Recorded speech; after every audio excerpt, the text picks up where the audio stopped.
มาเด็กให้ดู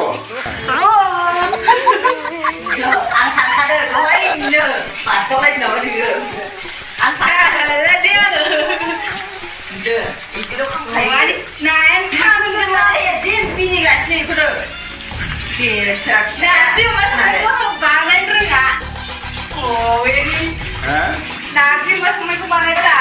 เนี่ยมันอะไรเลยเป็นนาสมันอะไรสุดเจ๋มานั่งมีผู้ให้เยอะอีนานเท่าคุณเด็กมานั่งมีผู้ให้อยู่มาเลยนั่นเขาไม่มาใช่ไหมเลยตัวยุ่งหัวแม่มาท่าดิขนาดสมมติจะไปแบบว่ามาไม่ได้เดี๋ยว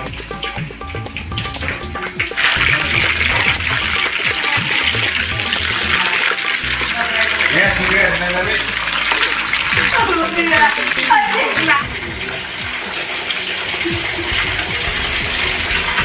นักคนละไปนักคนได้ไม่สวยนักคนเม็กซิกันดีนี่จริงๆเลยนะดีดีนายว่าใช่ไหม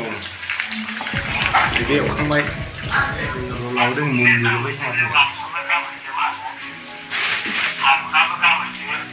ทันกูจะขั้นที่ไหนเดี๋ยวนี้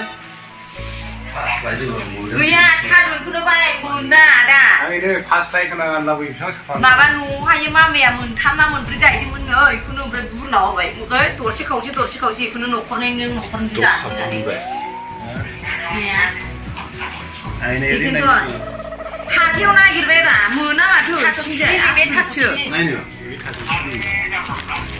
จึงนะเธอมูให้อะไรต่างกันนี่ไฟจีคือบางหลาบดูมันจังคิมรัมบิเล็กเลย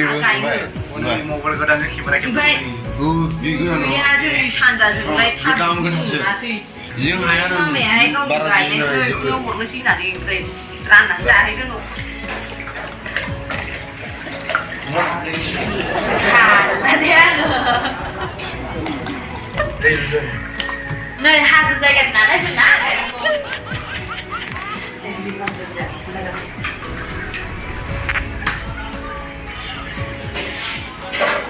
เดี๋ยวเขาพูดได้ยังเขา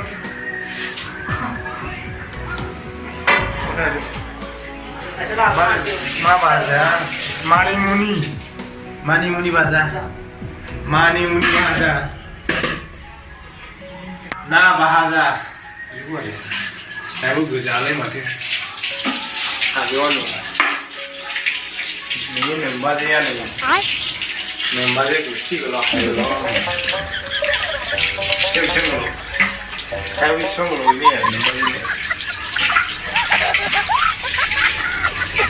คิดดีนะก็มาดี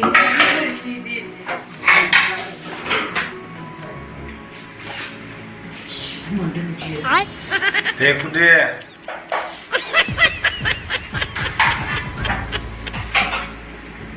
เทเรมุฮัมมัดดีกัน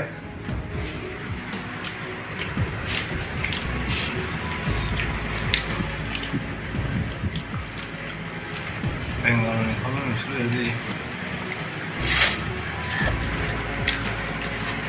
อาจจะคนหนึ่งนะเป็นสิทธิ์ทำเยอะ한 이제 곧 새로운 집을 지는데 제가 몇 집할 정도 생각이 안 난다 한 분전에 몇 집할 정도에 오늘은 이 코로 살살이요 나 중국 가려면 왜 이러면 나